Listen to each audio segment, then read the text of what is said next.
আজকে স্যাটারডে, আর স্যাটারডেতে হচ্ছে উইকেন্ডে আমার রান্না বান্না থাকে, তো আজকেও রান্না করেছি। তো চলুন আপনাদেরকে দেখাই আজকে আমি কি কি রান্না করেছি।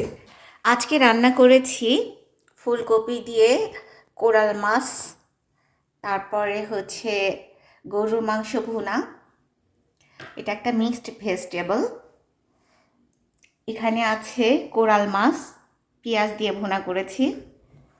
আর এখানে হচ্ছে চিকেন চাপ, ফার্স্ট টাইম ট্রাই করেছি, জানি না কেমন হয়েছে, তবে দেখতে কিন্তু বেশ ইয়াম ইয়াম হয়েছে।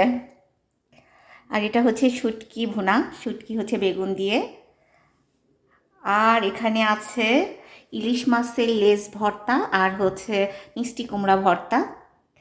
আর গত সপ্তাহে যে দুধ নিয়ে আসা হয়েছিল ওটা ছানা কেটে গিয়েছিল, তো ওটা দিয়ে আমি একটু হালুয়া রান্না করেছি। তো বন্ধুরা, এই ছিল আমার আজকের আয়োজন। ভিডিওটা কেমন লাগলো কমেন্টস করে জানাবেন। ধন্যবাদ সবাইকে।